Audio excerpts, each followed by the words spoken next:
Alhamdulillahi Rabbil Alamin. Wassalatu wassalamu ala Rasulil Karim. Amma ba'd. Assalamualaikum warahmatullahi wabarakatuh. Una-una sa lahat mga kapatid sa agamang Islam ay tayo ay magpasalamat sa Allah subhanahu wa ta'ala dahil sa kanyang binigay na biyaya sa atin. Sa dami-dami niya binigay sa atin na biyaya ay yun ay hindi natin nabibigay. Mga kapatid sa agamang Islam, ang tatalakayin ko ngayon ay patungkol sa mga taong nagtutuwa, sa taong humihingi ng iling sa Allah, ngunit hindi tinatanggap ng Allah. So kaya ang Shaykh al-Balkhi annahu qala kana Ibrahim ibn Adham yamshi fil Basra fajtama'u ilayhi an-nas fajtama'a ilayhi an-nas faqalu ma baluna nad'u fala yastajabu lana yaqulu wa qala rabbukum ud'uni astajib lakum faqala ya ahlal Basra qad matat qulubukum bi ashya fa kayfa yastajabu lakum. Mga kapatid, mga magulang sa agamang Islam, ating bigyan ng meaning ang aking sinabing halip. Isinalaysay na nanggaling kay Shaykh al-Balkhi. Nakatotohanan na sinabi niya ang lahat, ang kalagayan ni Ibrahim na anak ni Adham na siya ay naglalakad sa Basra na pinagtipon-tipunan siya ng mga tao na kanilang sinabi, ano ang laging namin na ito? Kami ay nananalangin sa Allah, ngunit hindi tinatanggap ng Allah. Nakatotohanan mga kapatid sa agamang Islam na sinabi ng Allah, wa qala rabbukum ud'uni astajib lakum. Katotohanan na sinabi ng Allah, kayo ay humingi sa akin at aking tatanggapin. At sinabi ni Ibrahim ibn Adham na o kayong mga tao sa Basra, katotohanan na namatay ang inyong puso, namatay ang puso nyo sa 10 bagay. At paano nga ba sa inyo ito matatanggap? Mga kapatid sa agamang Islam, ang una sa sinabi ni Ibrahim ibn Adham na nakakasira sa puso ay ang una doon ay hariftumullah walam tu'addu haqqa. Nalaman nyo ang Allah, ngunit hindi nyo isinagawa ang karapatan niya. Mga kapatid, mga magulang sa agamang Islam, isa sa karapatan ng Allah sa mga tao ay ang sambahin siya. Sambahin siya kapag dumating na ang wakto ng Zuhur, Asar, Maghrib, o Isha at Fajr. Merong mga taong sa jamaat lang sila nagsasambayang, kaya hindi sa kanila tinatanggap ng Allah ang kanilang iling, hindi kaya sa buwan ng Ramadan lang sila nagsasambayang. Kapag narinig nila ang bang ng mga wakto, ay hindi sila doon nagsasambayang, bakos doon nga lang sila nagsasambayang sa Ramadan at sa jamaat. Katotohanan na sinabi ng Allah, wa ma khalaqtul jinna wal insa illa liya'budun. At hindi ko nilikha ang mga mga jin at tao maliban lang kung sambahin nila ako. At ang pangalawa mga kapatid sa agamang Islam ay ang karaktumul Quran, walam ta'lamung. Binasa nyo ang Quran, ngunit hindi nyo sinasagawa ang nakalagay ron. Ang pangalawa mga kapatid ay isa ito sa dahilan kung bakit hindi tinatanggap ng Allah ang hiling ng mga tao. May iba sa mga tao na nagbabasa sila ng Quran, ngunit hindi nila sinasagawa ang nakalagay roon. Katulad na lamang ng waqimus sala, itayo nyo ang sala. Pero ngunit yung tao na yun ay hindi niya sinasagawa yun, binabaliwala niya lang ang sinabi ng Allah. Katotohanan na sinabi ng Allah, o kayo mga nananampalataya, bakit kayo nagsasalita ng mga bagay na hindi niyo tinutupad? Tunay ang kinapuputan ni Allah na kayo nagsasalita ng mga bagay na hindi niyo tinutupad. At ang pangatlong mga kapatid sa agamang Islam ay idda'aytum hubbur Rasul sallallahu alaihi wasallam wa taraktumus sunnah. Sinasabi niyo na mahal niyo ang Nabi, ngunit hindi niyo sinasagawa ang kanyang sunnah. Isa rin ito, mga kapatid, mga magulang sa agamang Islam, isa rin ito sa dahilan kung bakit hindi tinatanggap ng Allah ang luha ng mga tao. Madaming mga tao na pinapalaganap nila ang pagmamahal sa Nabi, ngunit hindi nila yung sinasagawa ang sunan ng Nabi.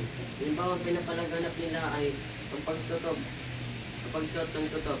Ngunit yung nagpapalaganap nyo na hindi niya rin pala ginagawa, bagkus pag nakikita niyang kapatid niya na nagsusot ng tutok, sinusuway niya, sinasabi niya, huwag kang magsuot ng ganyan dahil yung pagsusot ng tutok ay bid'a. At ang pang-apat mga kapatid sa agamang Islam ay ang idda'aytum adawatus syaitan wa ata'tumuhu.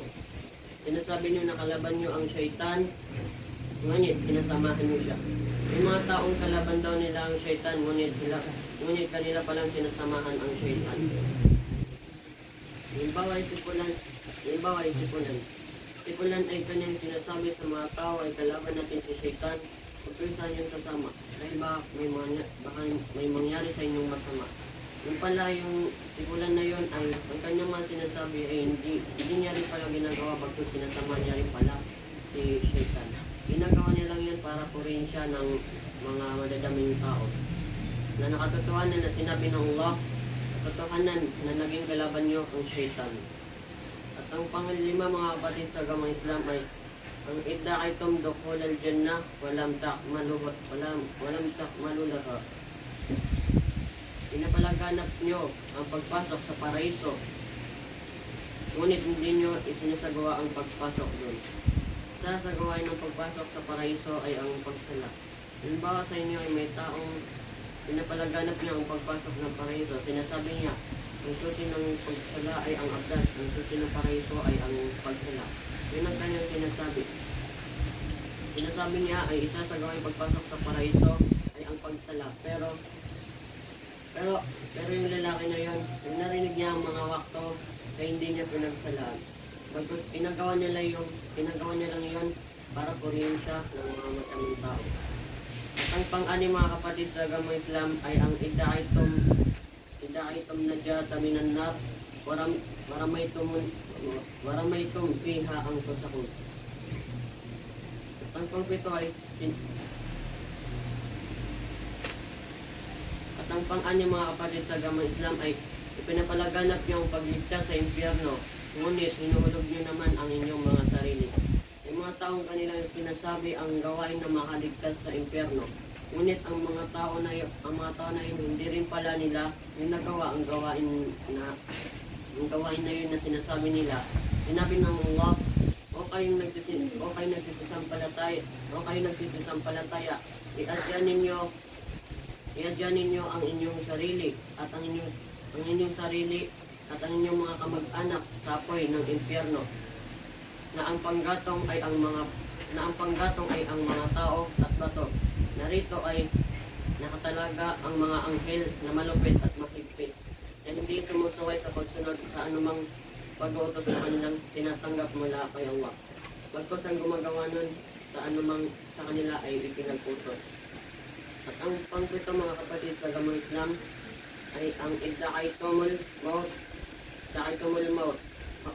walam yasta'idullah. Sinasabi nyo ang kamatayan ay totoo na hindi nyo naman pinagandaan.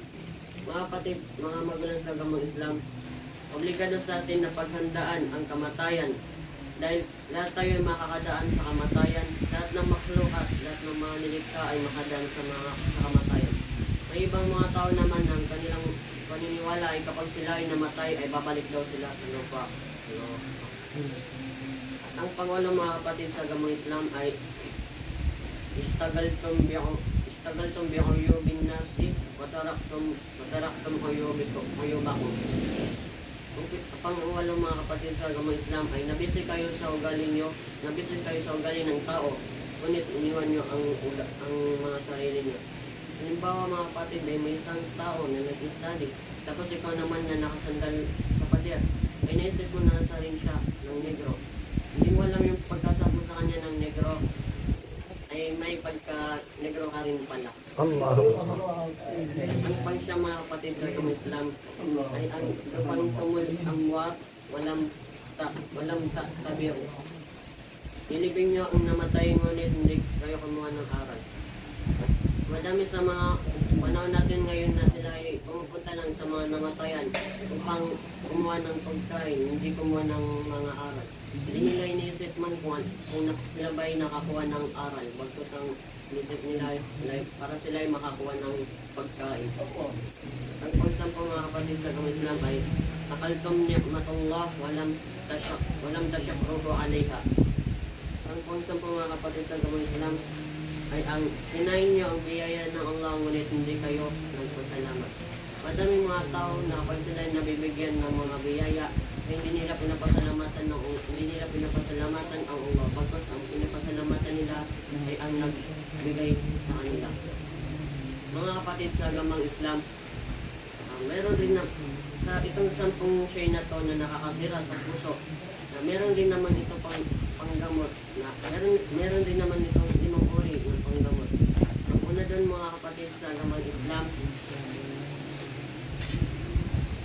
na sinabi ni Ibrahim al-Khawas na 5 gawain na makakagamot roon ay ang una doon ay ang pagbasa ng Quran na may kasamang emosyon, at ang pangalawa doon ay ang hindi laging busog ang tiyan, at ang pangatlo doon mga kapatid ay ang pagsambayang sa gabi.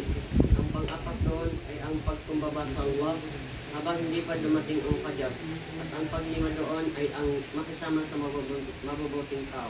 Yan ang sinabi ni Ibrahim al-Khawas na nakakagamot doon sa 10 bagay na yun. Hanggang dito na lamang mga kapatid. Assalamualaikum warahmatullahi wabarakatuh. Waalaikumsalam.